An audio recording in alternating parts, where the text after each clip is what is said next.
Hi everyone, Crista Cowan here with another episode of The Barefoot Genealogist. Today we are doing the third in a four-part series about marriage records. Hopefully you had some time over this last weekend to explore our marriage record collection. Millions and millions and millions of marriage records. However, there are a few things that I discovered both as I researched in the marriage records this weekend and as I listened to you on Facebook and Twitter and through some of the emails that we received.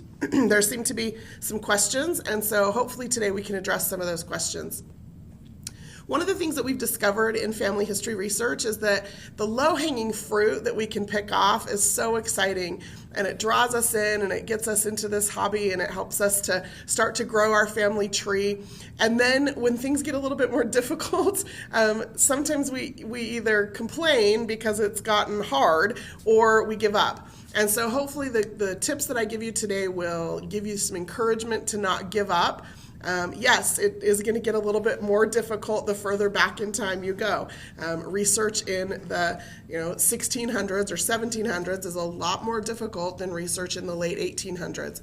And so there are some just different techniques and some different things you need to know in order to do some of that research.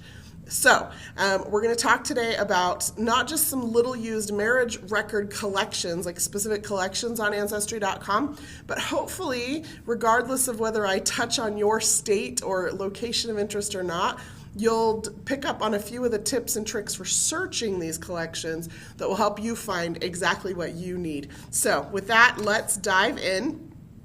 Today, let's start by just talking about a quick review of when and where marriage records were kept. We're talking specifically U.S. right now, although the principles that we're going to talk about can be applied to international or overseas research as well. So here in the U.S., many states didn't start keeping marriage records at a state level until the early 1900s.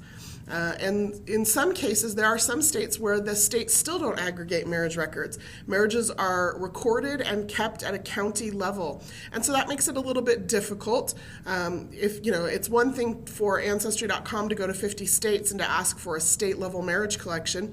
It's another for us to have to go to every single county in a given state to try to aggregate those marriage records. However, many counties and towns started keeping marriage records as early as the 1600s.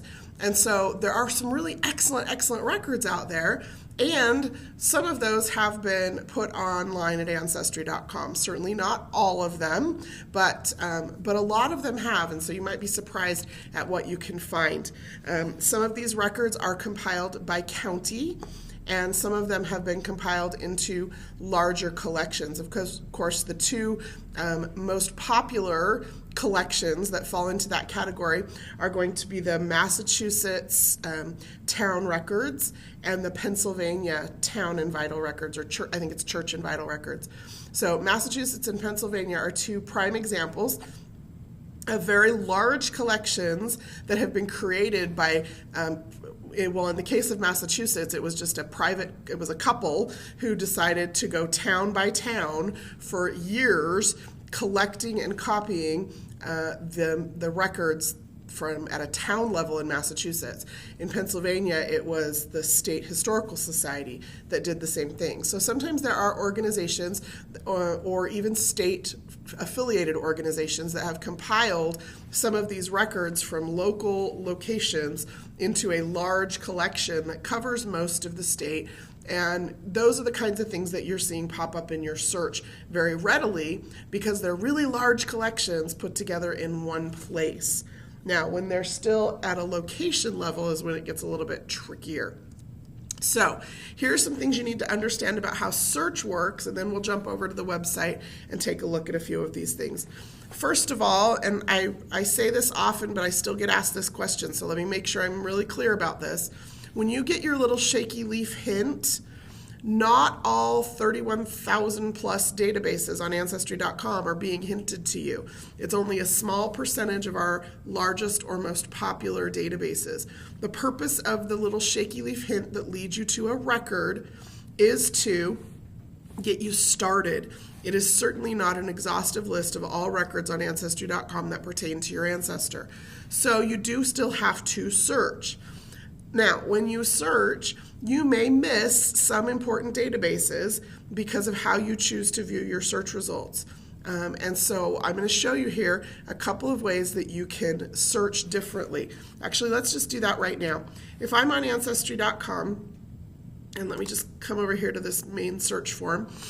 Hopefully your search form looks like this and not like this, right? You want to make sure you're using the advanced search form wherever possible. I'm going to come in here and I'm going to search for William Lawrence, and he was married in about 1812 in the state of Georgia. And I'm going to go ahead with that information and just click search. Okay, now many of you are viewing your search results like this, right? I've got almost 500,000 search results.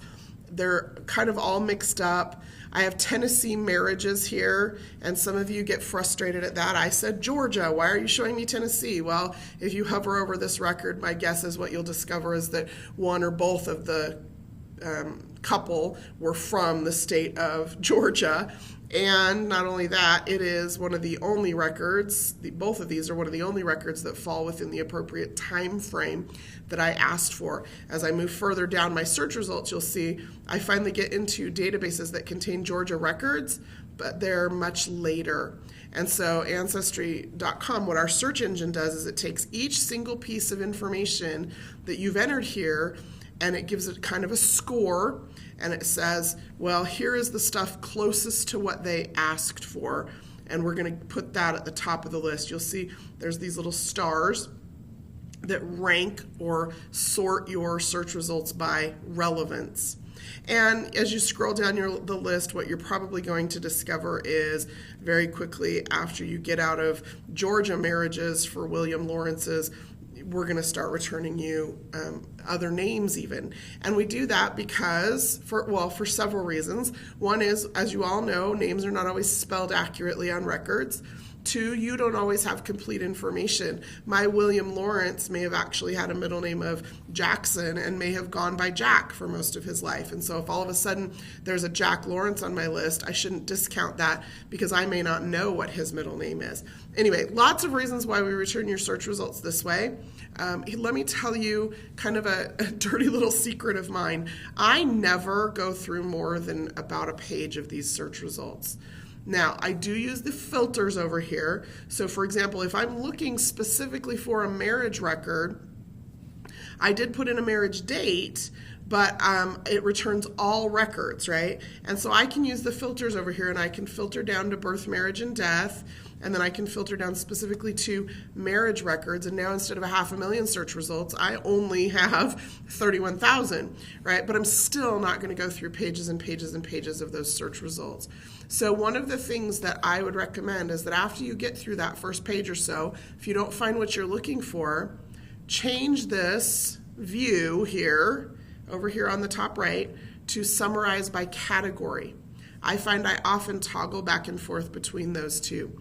Here's what that does for me. Now when I use my filters and go to this list of marriage records, instead of having a list of thousands of records, what I'm seeing are specific databases and how many records are in each of those databases. And one of the things that you're going to notice is not only is each piece of search information given a certain weight or a certain score to return it higher in the list of ranked matches, but there are also some databases that some of these specific collections that score higher and so will always show up higher in your list. Tennessee marriages being a good example. Because it's a really, really large database, we're going to return those search results higher in your list because of the significance of that record collection, because of the chance that what you're looking for is more likely to be in this.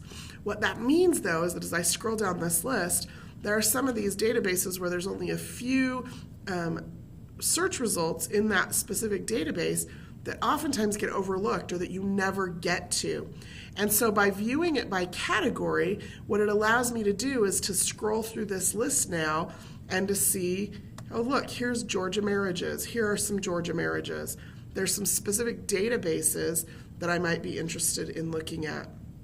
So it just gives me a different view of my search results. I still have 31,000 marriage records to go through if I wanted to go through all of them, but I don't have to go through them page by page by page in that relevance sort order.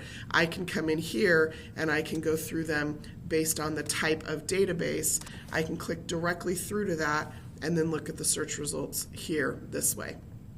And in this particular case, it looks like it's even clumped all of the William Lawrences together right at the top of those search results so that I can review those.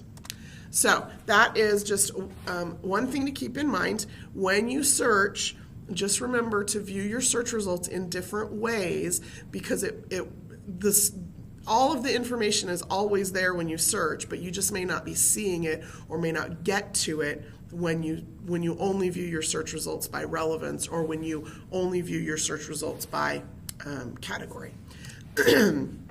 Now, the final thing that we're going to talk about today, and this is where we'll dive into some of the meat of what I want to share with you today, is about the card catalog and the place pages. Those are the fastest, easiest way to see what is available for your location.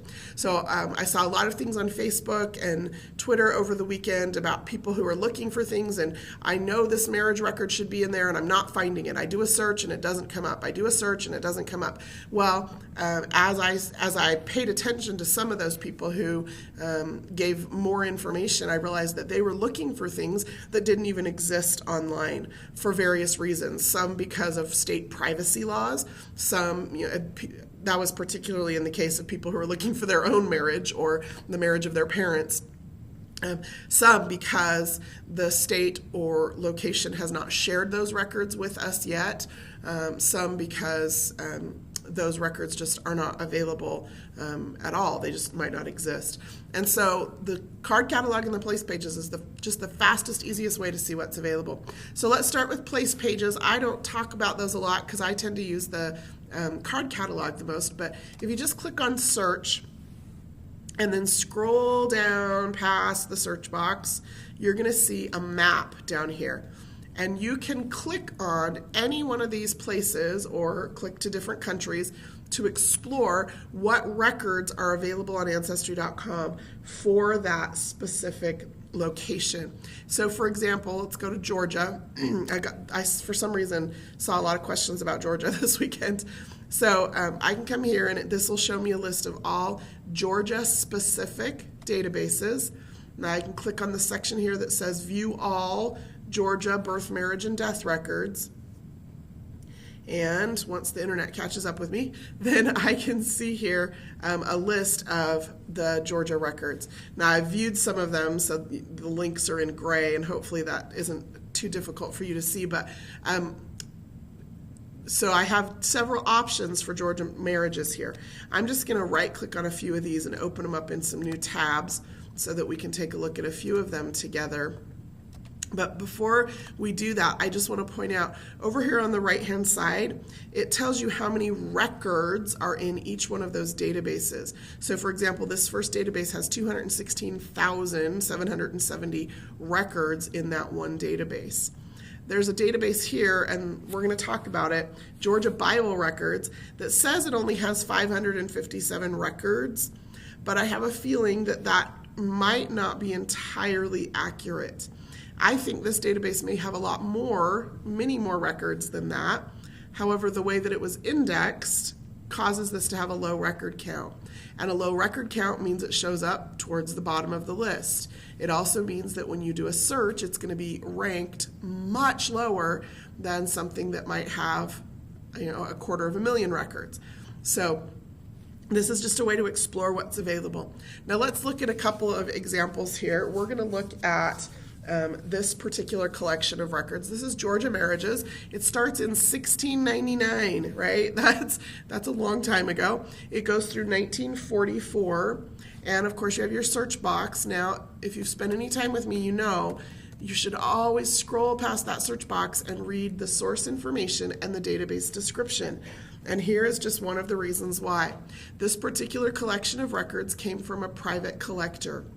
This person had county courthouse records available to them in many formats, and they created a database that essentially they sold then to Ancestry.com.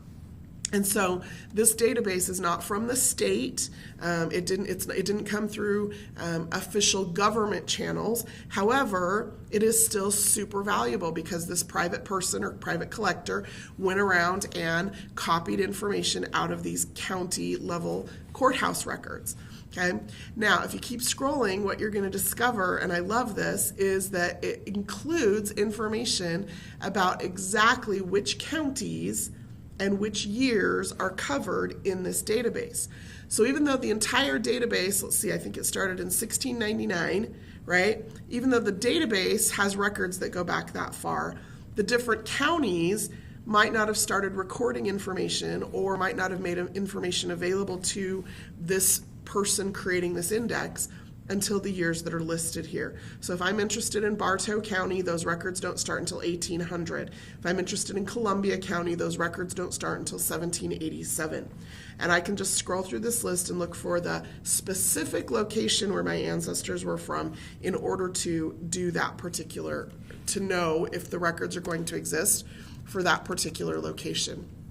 Now again, I can just plug in a specific name or even just a surname for my people that I'm looking for and see what comes up.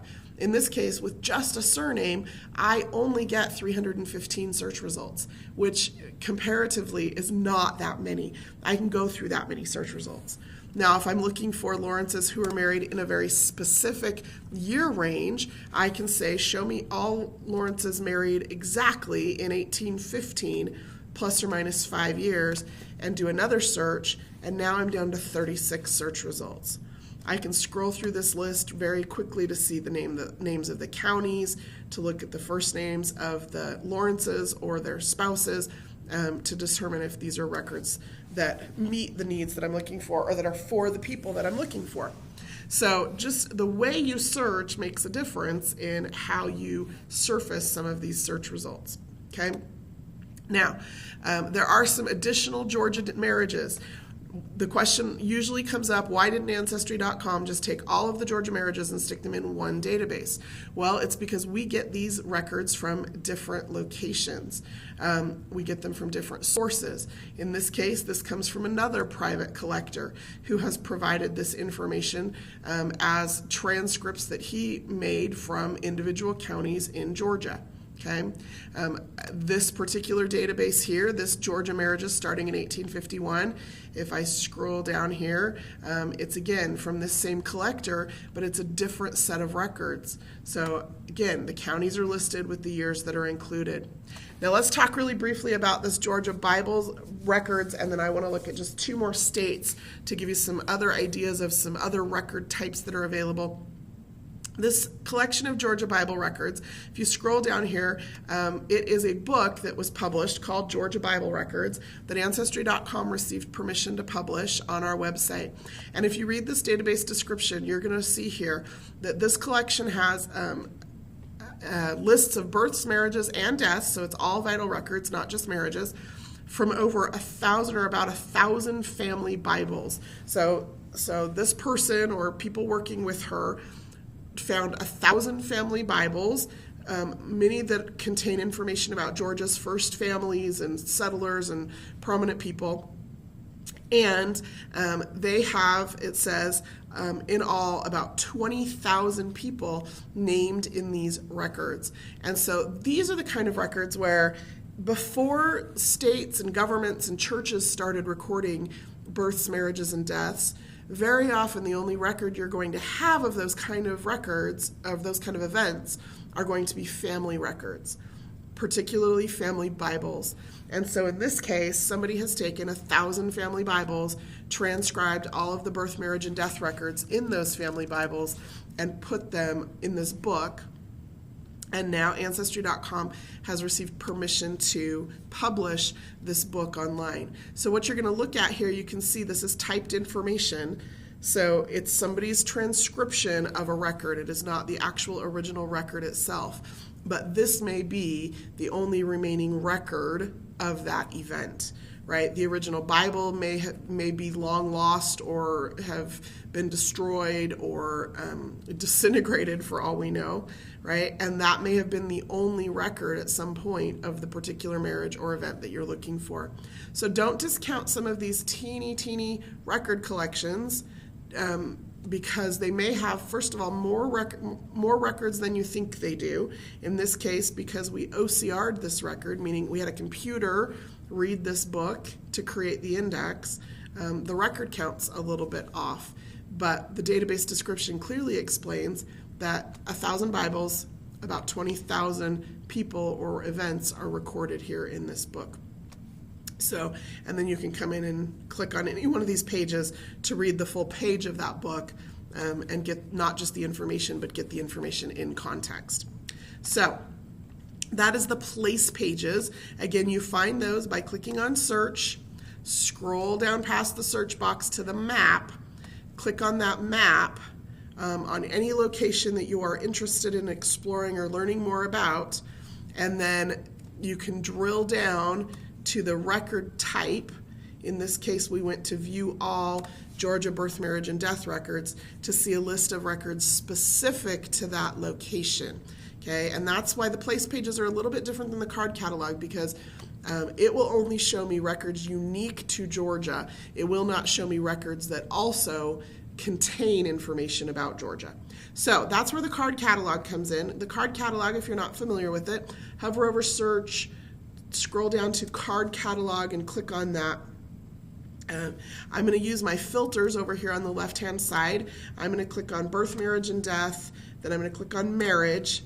Then I'm going to click on US. That gives me a list of, I think, 3,000 some databases, 1,247 databases that contain marriages or marriage records specifically for the United States. Now I can come over here and I can filter further by state. In this case, we're going to look at Delaware. If I scroll up here, you're going to see Delaware marriages. This particular database starts in 1744 and goes through 1912. Now, the state of Delaware didn't start keeping marriage records until 1913. That's probably why this database ends in 1912. However, if you scroll down to this source description, what you're going to discover is that the public archives, the state archives of Delaware, went and collected records from all of the different counties in Delaware. I think there's 3. I don't think there are very many counties in Delaware, but they collected the marriage records that the counties, and maybe even in some cases the towns, had prior to when the state officially started keeping those records. You'll discover here that there are different kinds of marriage records. They have marriage bonds, they have marriage certificates, they have marriage returns. I love this one, governor's authorization for marriage. They have certificates from justices of the peace. So as the justices of the peace performed the marriages, they would keep their own record books of those marriages that occurred. They've also included church records, family Bibles. Anywhere that the state archives or the Delaware Public Archives could get information about any marriage that occurred in the state between 1744 and 1912, they did so, and they created this collection of about 200,000 marriage records for the state of Delaware. Now, I can come in here and I can do a search for a family name in my family tree, and you'll see again, because I'm searching just this one database, I only have 109 search results to go through, and that's for everybody with that last name in the state. One little reminder I want to give you with this is keep in mind, especially when you're looking at places like Delaware, Maryland, Virginia, even sometimes when you move into some of the larger states as you move out west, if your family lived near a border, don't always assume that just because your family lived in a place that they got married in that place. One of the things that I noticed as I just did a search for anybody with the last name of Street in this Delaware marriage database as I started looking through this list, I realized that some of these people actually lived in Maryland. And I know that because I've done some research into them, into their lives. And so just because they lived in Maryland didn't mean they got married in Maryland. So remember to check databases for some of those surrounding states as well. That might get you a little bit closer, or you might get lucky and find they hopped across the border, or they married someone from, from another state, and so they chose to get married in that location. So that is Delaware marriages, and this is a really great collection for those of you doing research in that location. Okay, we're almost out of time. Actually, we're over time, but let me just share with you one final little known or little used database for marriages that I have come to use quite a bit. It's called Western States Marriage Index. You'll notice sometimes on Ancestry.com we'll have the little word web in front of the name of a database. What that usually means is that Ancestry.com has found that somebody out there online has placed a database, in this case 1.3 million records, of records that we think would be useful for you. Where you probably have most often seen this is with the Find a Grave databases. And so Ancestry.com obtains permission to access those records. Typically they're records that are free anyway. They're out there, they're online. You could get them if you knew where to find them, but we've pulled them in, pulled the index into Ancestry.com so that we can give you more search results or more relevant search results for your location. So this particular database is one of those cases where a university has actually gone and collected marriage records from 1809 through 2011 for what they term Western states. And so I can come in here and I can type in a name of some families that I know that were married here in the Western states, and when I click on View Record, what it's going to do is it's actually going to take me out to that other website. So you see this doesn't look anything like Ancestry.com. It's because it's not. In this case, it takes me out to that university's website where they've created the record. But we've surfaced it here in Ancestry so that you can find it a little bit easier. Now, one of the things that you need to just notice here, and I don't know if you can see this, see if I can make this a little bigger, as I scroll down, they have collected these records from newspapers in a lot of cases. They've gone through newspapers from the time to look for wedding announcements or marriage announcements or engagement announcements so that they could create this particular database, 1.3 million names. It's not insignificant. And so that is what we are going to talk about on Thursday. We're going to talk about some other sources to find marriage information that aren't officially marriage records. But I just want to leave you with one final thought today, and that is this. As you start getting back further in your family tree, as you start hitting what so many of us term those brick walls, or as things start getting a little bit more difficult, if I could only give you one piece of advice, this would be it. Learn more about the place your ancestors are from and explore to discover what records are available for that location. If you just are searching without having any knowledge or foreknowledge of the place, you're going to find that you get a lot more frustrated a lot more easily. And so take some time to explore the place pages, to explore the card catalog, to explore the family history wiki. All of those will give you information about that location so that when you're searching smarter, and so that when you're reviewing your search results, you know that those search results you can tell quickly whether or not they are really for your person or not for your person. That is all we have time for today. I hope this was helpful. If you are watching the live broadcast of this, I will be available on chat in just a few minutes to answer any additional questions that you may have. I've also just going to let you know I'm working on, or actually almost finished with, the May live stream schedule, so keep an eye on our Facebook page. Early next week we should be posting that so that you can RSVP for those events in May that are of topics of interest to help you with your family history. Until next time, this is Crista Cowan. Have fun climbing your family tree.